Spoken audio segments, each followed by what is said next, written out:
autoatendimento.contimatic.com.br. Olá pessoal, sejam bem-vindos para mais um vídeo da nossa trilha do S1210 e nesse vídeo eu quero falar com vocês sobre o regime de pagamento novamente, mas a dúvida geralmente é: você pode alterar o regime de pagamento? É permitido fazer isso dentro do sistema? Quais são os impactos? É isso que a gente vai entender hoje nesse vídeo. Só que antes de falar da troca do regime de pagamento, é importante a gente entender como as informações sobem para o e-social. Então, o regime de pagamento não vai ser enviado para o e-social. Então, não existe um campo dentro do XML do evento que indique se é do regime caixa ou do regime competência. O e-social vai fazer uma análise do XML do S1210, vai entender que existe ali um período de apuração, que é quando ocorreu o cálculo, e um período de referência, que é quando foi realizado o pagamento, em meses distintos. E aí ele vai entender que a empresa é do regime caixa. Da mesma forma, quando for do regime competência, ele vai fazer esse deparo entre período de apuração, período de referência e data de pagamento e vai entender que essa empresa é do regime competência. Mas qual a finalidade do campo no sistema? O campo de regime de pagamento no sistema da folha determina como vai ser gerado o evento S1210. Então, se o regime for competência, ele vai ser gerado no primeiro dia do mês subsequente ao cálculo. Se o regime for caixa, ele vai ser gerado e enviado no primeiro dia do segundo mês subsequente ao cálculo. Então, se você alterar o regime de pagamento, você vai mexer apenas na forma que ele é gerado, na forma que o S1210 é enviado para o e-social. Então, não vai prejudicar ou alterar nenhum cálculo da folha. Na prática, vamos entender o que acontece quando eu altero o regime de pagamento.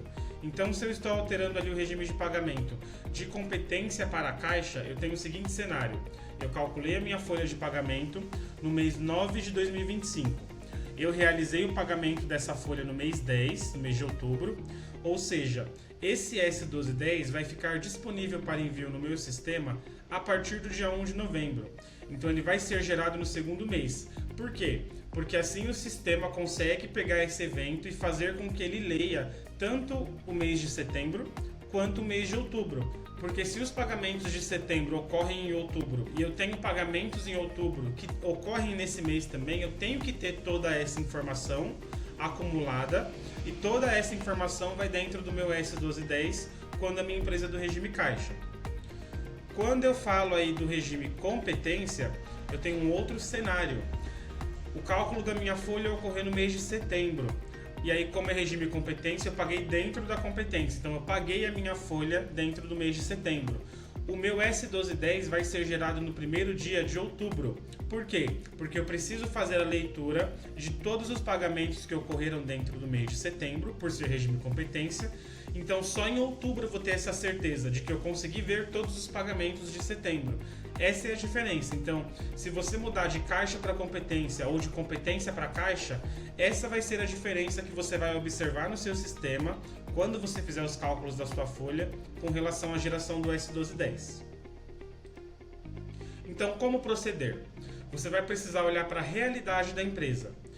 Como a empresa faz os pagamentos hoje? É real que está ali no sistema? Então você colocou que a empresa é do regime caixa, você parametrizou o sistema dessa forma, mas o empregador realmente faz o pagamento no quinto dia útil ou ele sempre faz o pagamento até o último dia do mês? Então a realidade da empresa também vai determinar qual é o regime de pagamento dela.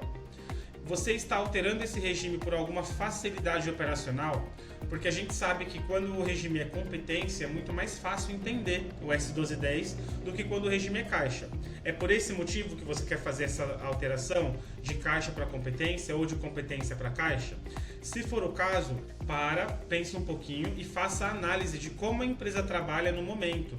Porque muitas vezes você pode estar precisando alterar porque você acredita que vai facilitar o operacional, mas você precisa entender como a empresa trabalha o operacional dela. Então, se você realmente precisar alterar, certifique-se de compreender a forma de geração. Então, eu preciso que você entenda como é gerado o 1210. Eu preciso que você entenda quais informações vão dentro desse evento, para aí sim eu falar, não, tudo bem, você pode fazer a alteração do regime de pagamento. Caso contrário, mantenha da forma que está, mantenha desse jeito mesmo e continue fazendo seus envios para o e-social. Então, se o e-social já está recebendo todo mês aí um S1210, você está conseguindo fazer a sua DCTF Web, fazer o recolhimento do DARF previdenciário e também do imposto de renda, então você não precisa se preocupar em alterar o regime de pagamento. Caso você venha ter essa preocupação, analise tudo que eu falei nesse vídeo para ver se realmente faz sentido fazer essa alteração. Então eu espero que você tenha gostado desse vídeo, continue acompanhando a nossa trilha de conhecimento sobre o S1210 e até a próxima! autoatendimento.contimatic.com.br